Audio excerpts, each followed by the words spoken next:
The obsidian gates loomed ahead, 12 feet of polished black stone that seemed to absorb the morning light. Darius stopped inches from the threshold. His knuckles turned white as he tightened his grip on the strap of his duffel bag. He took a breath, the air tasting of ozone and static, and stepped across the line. Before he could turn his head to look back, the heavy mechanism groaned. The gates slid together with a sharp, pneumatic hiss, locking into place. The sound echoed across the stone courtyard like a gavel strike. There was no seam, no handle, and no way to reverse the process. He stood motionless as the resonance of the closing gates faded into the silence of the grounds. His heart hammered against his ribs, a frantic rhythm that felt entirely out of place in this sterile, imposing space. He shifted his weight, his boots scraping against the perfectly level pavement. He was inside the perimeter now, and the world he had known for 17 years was gone, sealed behind a wall of impenetrable stone. He looked up at the towering structures surrounding him, realizing that every path forward led deeper into the academy, and every path back was effectively erased. Darius scanned the courtyard, searching for a sign of life or a map of the grounds. The stone walls rose hundreds of feet, windowless and severe. He took a step toward the center of the plaza, but the silence felt heavy, pressing against his skin. Every movement he made felt deliberate, calculated, and exposed. He tilted his head back, searching for a vantage point. High above, on a narrow stone balcony that overlooked the entire training yard, a figure stood motionless. The shadow of the architecture fell across her, but her eyes caught the sunlight. Ruby watched him. Her expression held no curiosity, only the detached assessment of a scientist examining a specimen.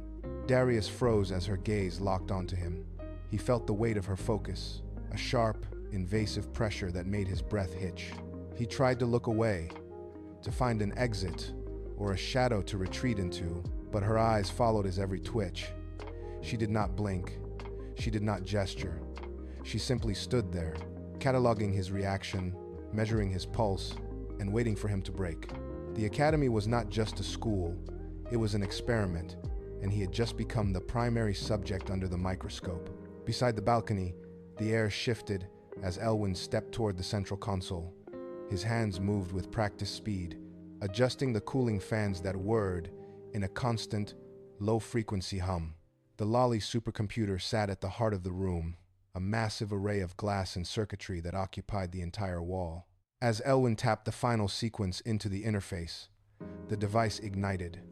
A rhythmic, pulsing light began to throb from the core, casting long, shifting shadows across the floor. This was the pulse of the academy. Every student in the courtyard below was now tethered to the grid.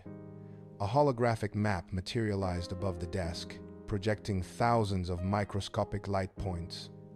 Each point flickered with a unique intensity, representing the latent energy levels of every soul trapped within the walls. Elwyn leaned in, his focus narrowing as he traced the fluctuating signatures. He adjusted a dial, and the light shifted from a steady white to a deep, reactive gold. The machine was reading them, logging their potential, and mapping their capacity for power. Below, the students remained oblivious to the invisible web tightening around them, while the supercomputer continued to beat, a steady, mechanical heart monitoring every breath and heartbeat in the yard. The hum of the supercomputer faded, replaced by the sharp, metallic ring of a gong echoing across the courtyard. Every student stopped in place. The casual movement of the crowd vanished, replaced by a synchronized stillness that was anything but natural. This was the first lesson of the academy: obedience before power. A series of brass conduits embedded in the floor hissed, releasing a low-pressure mist that smelled of ozone and scorched copper. This was the grounding field. It acted as a physical anchor, dragging at the heels of anyone who tried to step out of line. Darius watched as the students around him lowered their heads, their hands pressed flat against their sides. There was no whispering, no nervous shifting, only the rhythmic sound of 1,000 people breathing in unison. The air felt heavy, saturated with a static charge that made the hair on his arms stand up. Any attempt to draw upon internal energy was met with an immediate, stinging feedback from the ground beneath. The academy did not just teach control, it enforced it, stripping away the erratic nature of raw power until only the desired, tempered output remained. Every student was a gear in a massive machine, and the machine was currently tightening its grip. The morning session began not with a command, but with a sudden, bone-deep pressure. Stephanie felt the floor tilt as the gravity tether array activated, pulling her center of mass toward the north wall. She dug her heels into the grating, her leg muscles locking to keep from being dragged across the concrete. Beside her, Jake was already leaning at a sharp, unnatural angle, his face tight as he fought the invisible weight. The tether hummed, a high-pitched whine that vibrated through the soles of their boots and climbed into their spines. Every attempt to straighten up was met with a crushing resistance that forced them back into a crouch. Stephanie gasped, her breath hitching as the field fluctuated, spiking the pressure by another 10%. She reached out to steady herself, but her arm felt as heavy as lead, refusing to lift. Jake grunted, a sharp sound of exertion, as he shifted his weight to compensate for a sudden drop in the field.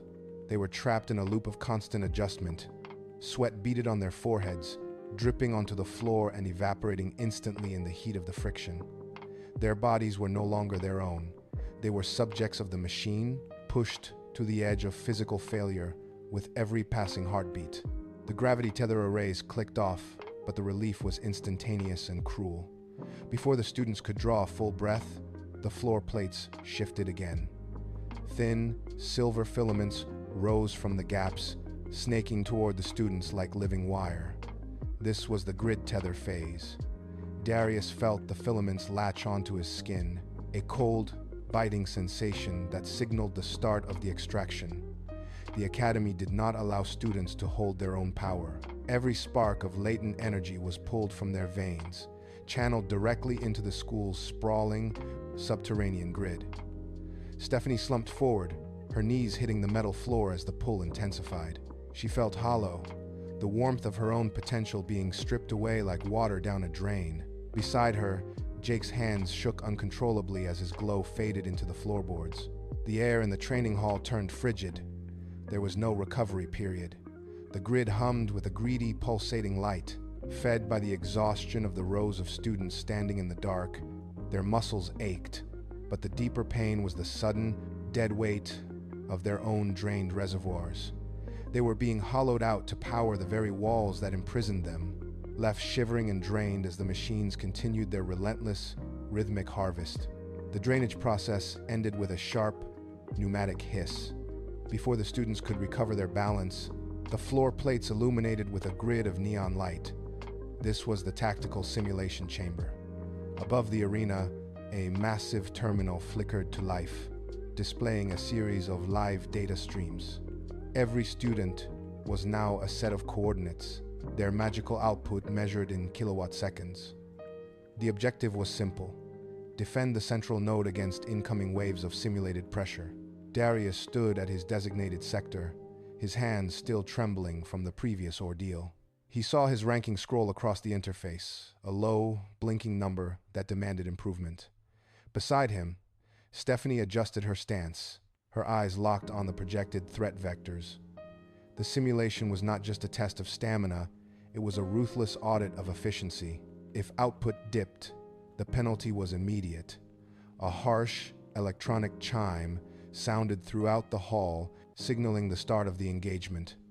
Data points flooded the air around them, tracking their reaction times and energy expenditure with unforgiving precision. The air grew thick with the hum of the simulation array. They were no longer just training. They were being weighed and measured against one another. Every movement was logged. Every spark of magic was recorded. The pressure in the room shifted from the floor beneath them to the scoreboard above. The simulation spiked. 3 distinct threat vectors converged on the central node. Darius pivoted, his hands moving in a practice sequence to erect a defensive barrier. He needed Jake to hold the flank to lock his energy signature against the incoming pressure wave. They were a team for this cycle, their outputs tethered to the same sector. Darius braced himself, leaning into the resistance. He saw the opening, the perfect alignment for a joint counterattack that would stabilize their standing. He signaled the shift. Instead of locking in, Jake dropped his tether. The sudden break in the circuit sent a violent feedback loop through the floor. Darius staggered as the defensive wall flickered and died, his own energy ripped away to compensate for the sudden vacuum. He watched as Jake surged forward, bypassing the defense to strike the target alone, hoovering up the performance data for himself. The simulation screen flashed a stark, singular rank update. Jake had soared, Darius had plummeted. The simulation grid dissolved into a flat, sterile gray.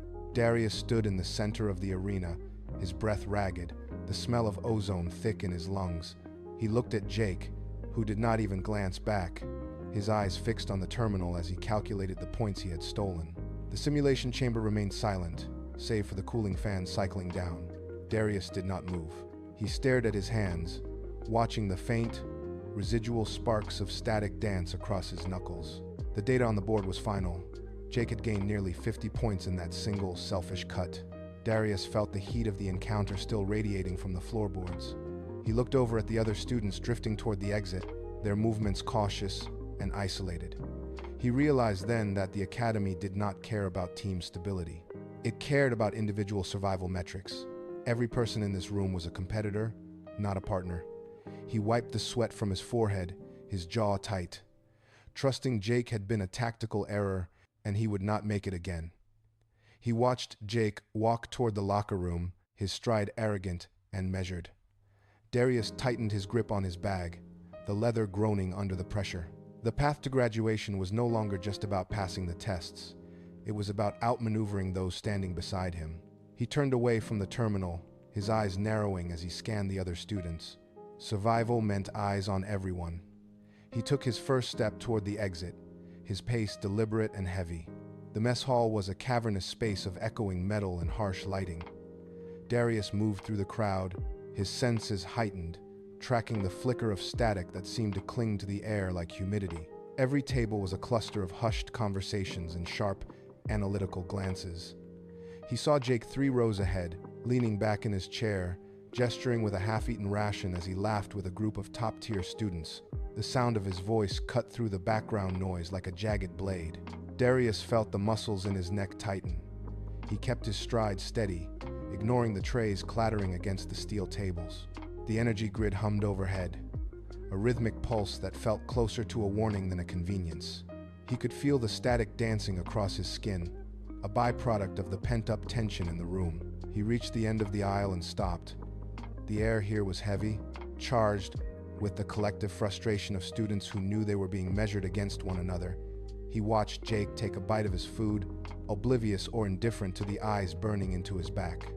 Darius shifted his weight, his knuckles white against the edge of his own tray, and took one final, heavy step toward the center of the room. Darius stopped inches from the edge of the table. He did not ask for a seat. He leaned in, his shadow falling across Jake's ration. The laughter at the table died instantly. Jake looked up, his expression shifting from amusement to a cold, calculated boredom. He set his fork down with a slow, deliberate click against the metal. Darius did not blink. He tightened his grip on his tray, his fingers digging into the rim. The silence in the mess hall began to ripple outward from their position, silencing the surrounding tables one by one. Jake stood, his chair skidding back against the floor with a harsh, grating sound. Darius mirrored the movement. His body coiled. In the sudden shift of momentum, the tray tipped. It slipped from Darius's fingers, striking the floor with a sound like a gunshot, a deafening, metallic clang that echoed against the high, obsidian walls. The impact sent a shudder through the plates on the floor. Darius stood frozen, his eyes locked on Jake. The entire room went deathly still. Every student watched, waiting for the first strike. The air between them was brittle, holding the weight of their combined exhaustion and mounting, unchecked anger. The silence did not last. A faint, ozone-heavy scent began to bleed into the air, sharp and metallic. Between Darius and Jake, the atmosphere began to warp. Tiny, jagged lines of violet light flickered in the space separating them, snapping like whips. Darius felt the hair on his arms stand up, his own energy surging upward in a frantic, unbidden rhythm. Jake mirrored the reaction, his palms glowing with a pale, stuttering luminescence that threatened to ignite the very air. The overhead lights hummed, then pulsed, dimming as the school's grid struggled to compensate for the sudden, massive output of raw, tetherless power. Arcs of static electricity jumped from the floor to the base of the nearest tables, leaving scorched, black marks on the polished metal.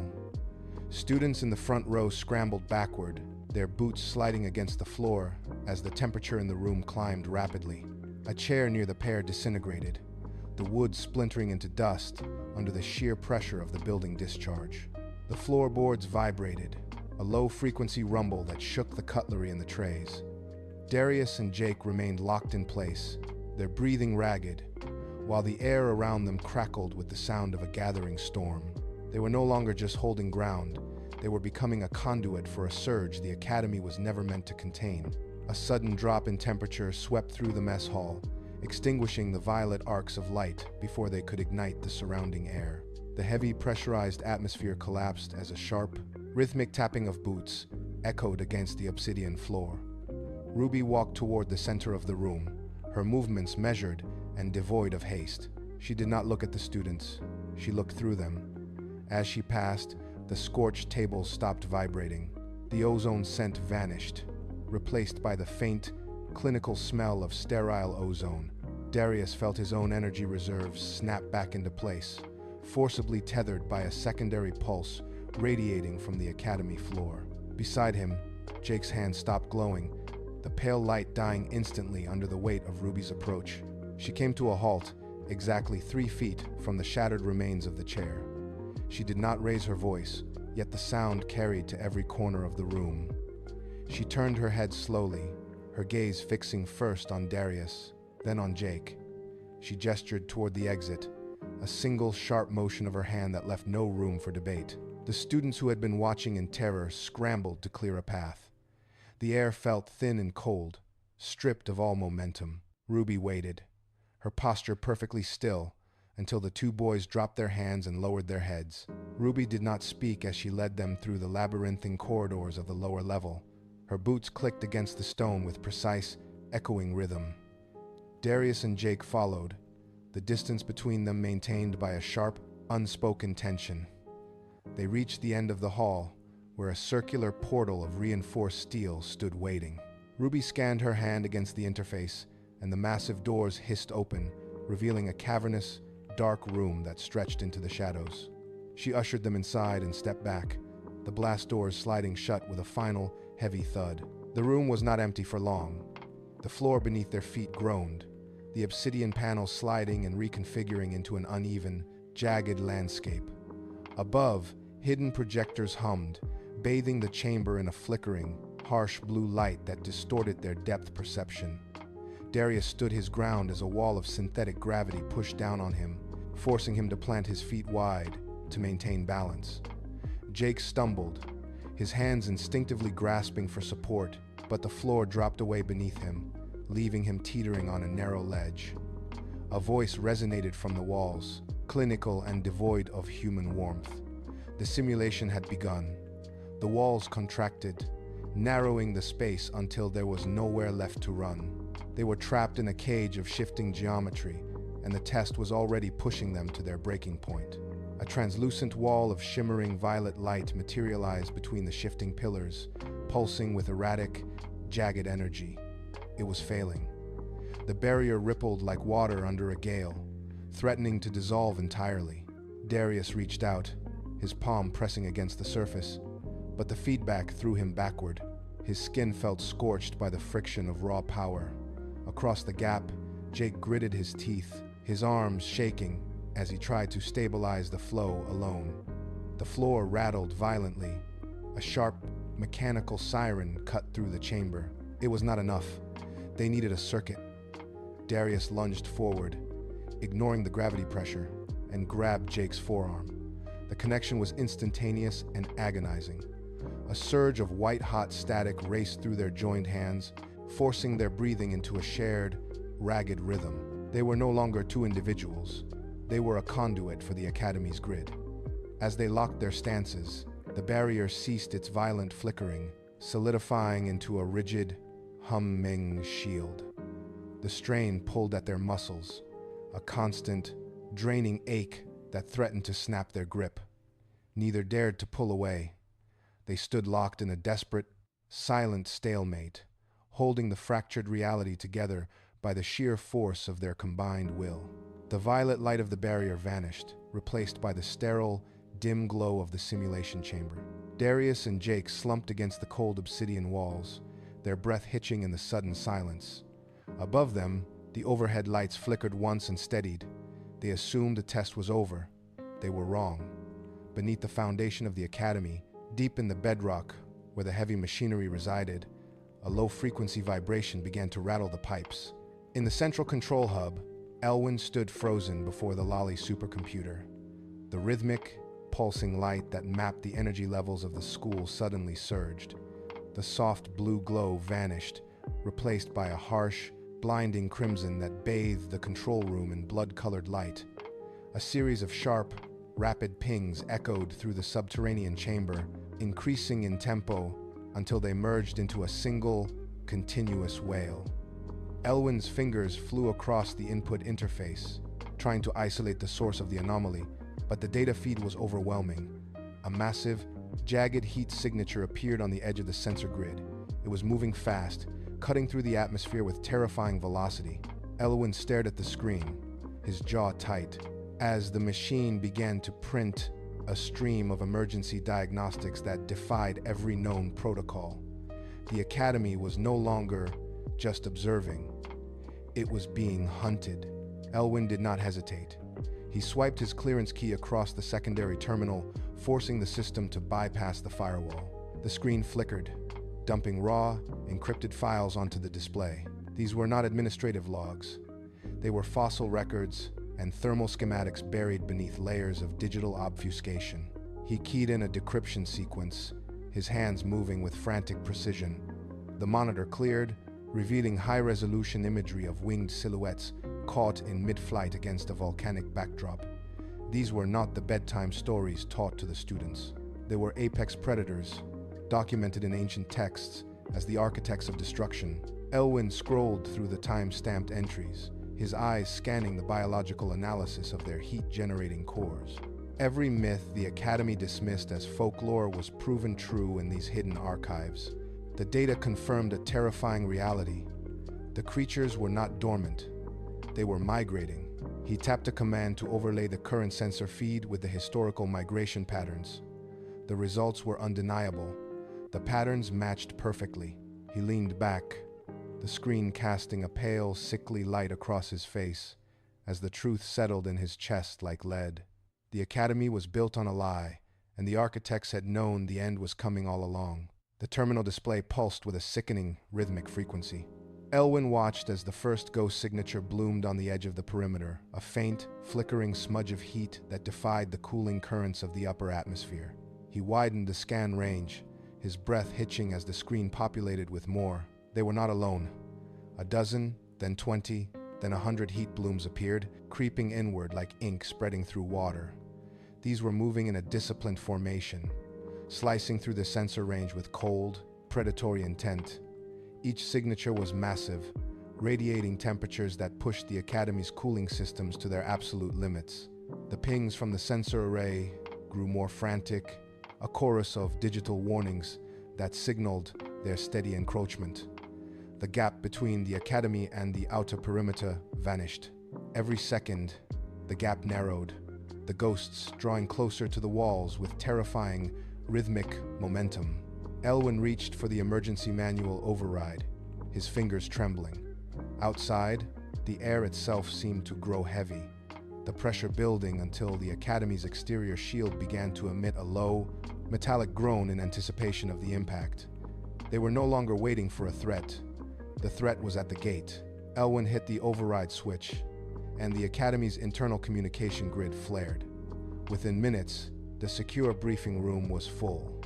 Parents moved in, voices raised in confusion and sharp demand, their frustration echoing off the reinforced steel walls. Elwyn stood at the head of the dais, his face pale, hands resting on the projector controls. He did not speak. He simply initiated the feed. The wall-sized monitor flickered to life, showing the live thermal scans of the perimeter. The room went dead silent. The flickering, massive signatures were no longer numbers on a screen. They were jagged, predatory shapes clawing through the sensor range. A father stepped forward, his knuckles white as he gripped the edge of the table, his eyes locked on the encroaching shadows. The footage tracked the movement of the swarm, their heat signatures pulsing like a heartbeat against the Academy's outer shield. There was no room for debate, no room for denial. One mother leaned against the wall, her breath hitching as she recognized the sheer scale of the predators. Elwyn pointed to the timeline. The closing distance was measured in seconds, not hours. The air in the room grew heavy, the temperature seemingly dropping as the reality of the impending strike settled over them. They had come for a graduation, but they were now witnesses to an invasion. The silence in the briefing room shattered when the heavy steel doors hissed open. Ruby stepped onto the dais, her movements precise and devoid of hesitation. She looked at the parents, not as guests, but as assets. She tapped the screen, and the curriculum display dissolved, replaced by a tactical map of the region. The truth hung in the air. One Pearl Academy was never an institution of learning. It was a holding pen, a training ground designed to forge soldiers for a conflict that had been raging in the shadows for decades. She gestured to the monitors where the dragon signatures now pressed against the outer perimeter, the gravity tether training, the energy signature bridging, the intense tactical simulations. Every exercise had been a drill for this specific moment of contact. The parents realized the deception. Their children were not students. They were the first line of defense in a war the world had ignored. Ruby did not offer apologies. She handed out encrypted clearance cards, her voice cold and absolute. The facade of the academy vanished, replaced by the harsh reality of a mobilization camp. Lights dimmed, transitioning to a low, pulsing red alert.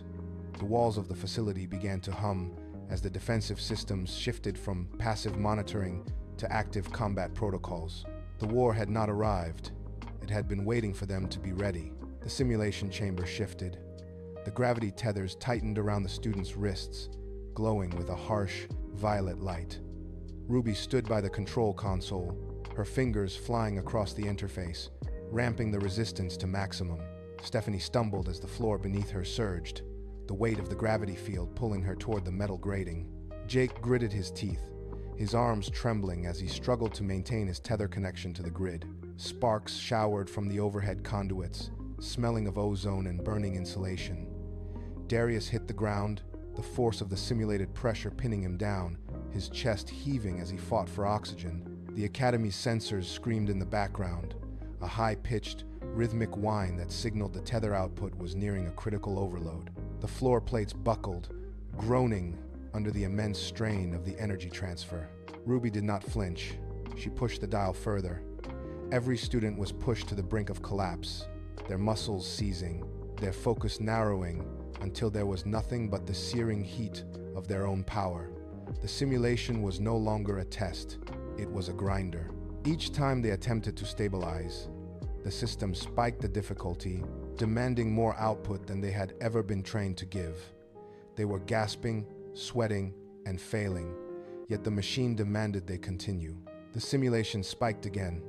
A wave of artificial gravity slammed Darius into the grating, his shoulder striking steel with a sickening thud. Across the chamber, Jake lunged for a tactical advantage, but the floor shifted, sending him sprawling. Stephanie stood between them, her tether line glowing dangerously white as she struggled to hold the load alone.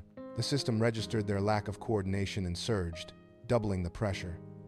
Darius looked up, his breath rattling in his throat. He saw Jake pinned, his hand clawing at the floor. He saw Stephanie's knees buckling. The rivalry that had defined their time at the academy suddenly became a liability. Darius reached out, not to strike, but to brace. He grabbed Jake's forearm, pulling him upright, then shoved his free hand towards Stephanie's tether terminal. "Lock it!" he shouted. The command was sharp, stripped of ego. Stephanie didn't hesitate. She slammed her palm against his, bridging their energy signatures. The sparks stopped. The floor stabilized.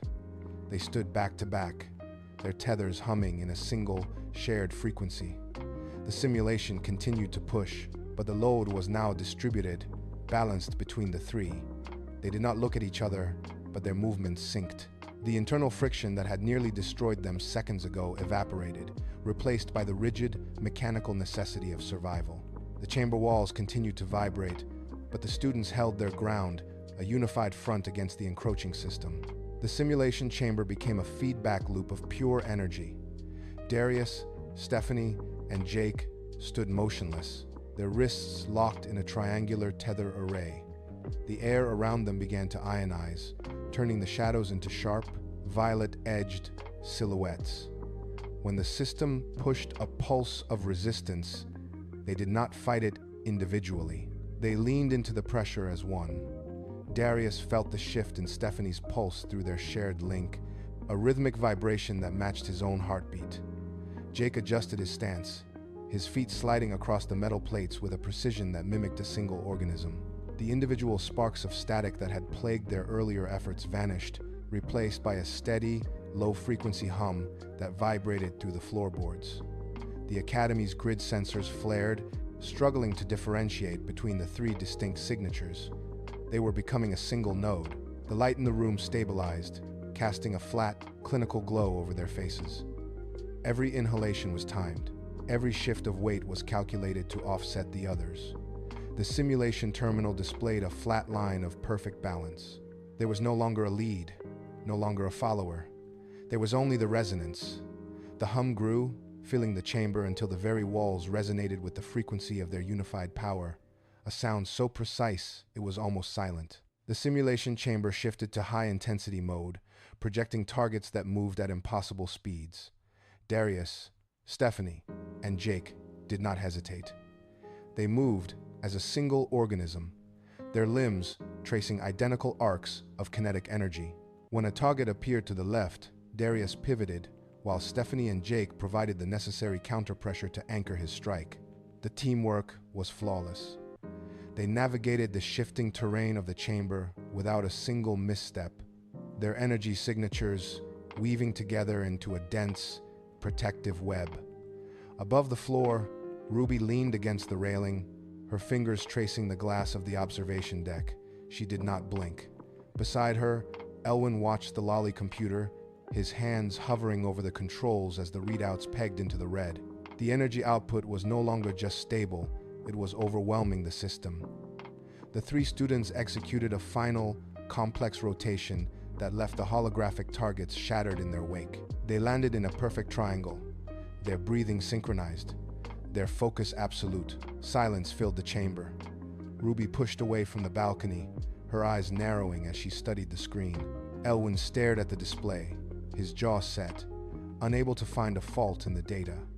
They had moved beyond the curriculum. They had become a weapon, and for the first time, the instructors stood back, genuinely unsettled by the power they had unleashed. The silence in the simulation chamber lasted for 3 seconds. Then, the world tilted. A sound like a mountain grinding against metal tore through the academy, followed by a shockwave that threw the heavy observation chairs across the room. The floor buckled.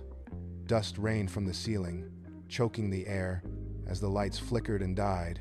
The outer shield had not just been tested, it had been breached.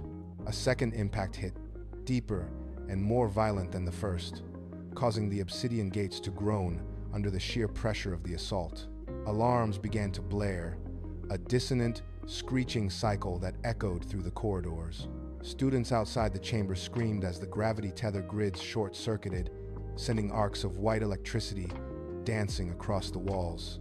The academy was no longer a school, it was a target. Every stone in the foundation vibrated with the rhythmic, heavy thuds of something colossal hammering at the perimeter. Darius reached out, steadying himself against a console that was currently pouring smoke, his gaze fixed on the ceiling as a massive crack snaked its way toward the center of the room. The air grew hot, thick with the scent of ozone and burning stone. The training was over. Ruby stepped over a collapsed support beam, her boots crunching on pulverized stone. She did not look at the smoke-filled halls or the terrified students scrambling for cover. She walked straight to the center of the atrium, where the roof had been torn away, exposing the sky. Above, the clouds were not gray. They were boiling with flickering amber light. She reached behind her back and gripped the hilt of her blade. With one fluid motion, she pulled the steel. The sound of the blade clearing the scabbard cut through the blaring alarms, a sharp, metallic ring that silenced the nearby shouting. The metal caught the flickering light from the sky, turning the steel into a mirror of the fire consuming the horizon. She held the weapon at her side, the tip hovering just inches above the shattered floor. Her gaze remained fixed upward, tracking the massive, dark silhouettes circling the academy.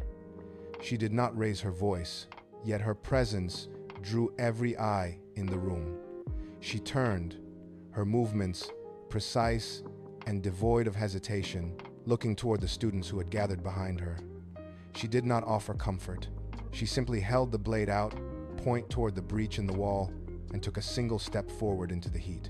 Darius moved first, his boots skidding into a wide stance on the cracked floor. He did not look at Jake. He looked at the gap in the wall. Stephanie followed, dropping to one knee, her hands already glowing with the faint, hummed energy of a tethered shield. Jake joined them, his shoulders squared, his gaze locked onto the horizon where the dark shapes circled. The air between them stopped crackling with erratic static and smoothed into a steady, rhythmic pulse as they synchronized their output to the academy grid. They moved with a mechanical efficiency that replaced the frantic energy of the previous hour. Every movement was economic, every breath was timed. They adjusted their grips on their weapons, checking the tension in their wrists and the alignment of their feet. The fear that had defined their earlier training vanished, replaced by a rigid, cold focus. They stood in a perfect arc, 3 points of a defensive line against the encroaching heat. No one spoke, no one turned back. They stared through the breach, their eyes narrowing as the first dragon began its descent toward the courtyard. Their hands tightened on their gear, knuckles pale, waiting for the command to unleash the power they had spent months trying to control. The academy grid groaned, a low-frequency vibration that rattled the floor beneath their feet. Elwyn slammed a command into the console, and the overhead lights flared a blinding white. The energy tethered to their spines surged, hot and heavy, forcing them to plant their feet deeper into the stone to remain upright. They were no longer students in a hall. They were the circuit breakers for the entire facility. Darius shifted his weight, absorbing the sudden kickback of raw power as the shield grid pushed its limit. Stephanie braced her shoulder against the wall, her hands locked into the conduit interface to stabilize the flickering barrier. Jake stood firm at the center, his eyes fixed on the darkening sky as the first dragon silhouette blotted out the sun. The academy walls shuddered, dust falling from the ceiling in thick, gray curtains. The air grew dense with the smell of ozone and sulfur. They did not retreat when the first heavy impact struck the outer shell, sending a shockwave through the room that buckled the floorboards. They held their ground, muscles coiled, their combined energy signatures weaving a translucent net across the breach. The world outside turned to fire, but they remained the immovable line of defense, the final wall between the academy and the end of all things. A deafening crack echoed through the courtyard as the obsidian gate finally gave way. The first dragon swept low, its wingspan eclipsing the sky, and a roar erupted that shattered every remaining window in the academy. The sound was a physical force, vibrating deep in their chests. Darius tightened his grip on his conduits, feeling the surge of the school grid pulse through his forearms.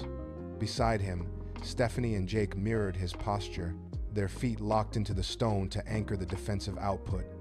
The dragon banked, heat rippling off its scales, and banked toward the central hall. Ruby stood on the balcony, her blade drawn, signaling the start of the engagement. The students did not flinch as the heat wave rolled over them. They pivoted as one, their energy signatures merging into a single blinding torrent of light pointed directly at the encroaching shadow. The air turned brittle and cold, ionized by the intensity of their focus. They stood motionless, eyes tracking the beast, every muscle ready to release the tethered power. The war was no longer a theory written in texts or simulated in chambers. It was here, manifest in fire and scale, and they were the only things standing in its path. They inhaled in unison, bracing for the collision, waiting for the order to strike. The smoke cleared for a heartbeat, revealing the jagged tear in the Academy shield. Darius looked to his left, then to his right. Jake wiped a streak of blood from his temple, his knuckles still gripped tight around his conduit. Stephanie stood firm, her stance wide, the cooling fans on her belt spinning at maximum speed to vent the excess heat of their shared power. Their eyes met, and the friction of the past weeks dissolved into a singular, cold focus. There was no room for hesitation or old grudges in the path of the incoming swarm. Darius reached out, his hand hovering near the energy field, and felt the familiar pulse of his peers weaving into his own. The grid hummed, a deep, resonant sound that vibrated through the floorboards and into their marrow. They were no longer three separate students fighting for rank. They were a locked circuit. As the next shadow surged toward the breach, Darius took a step forward, and the others fell into rhythm behind him. Their movements were identical, their breathing synchronized, their power output stabilized by the sheer weight of their presence. The darkness pressed in from the horizon, but they stood unmoved.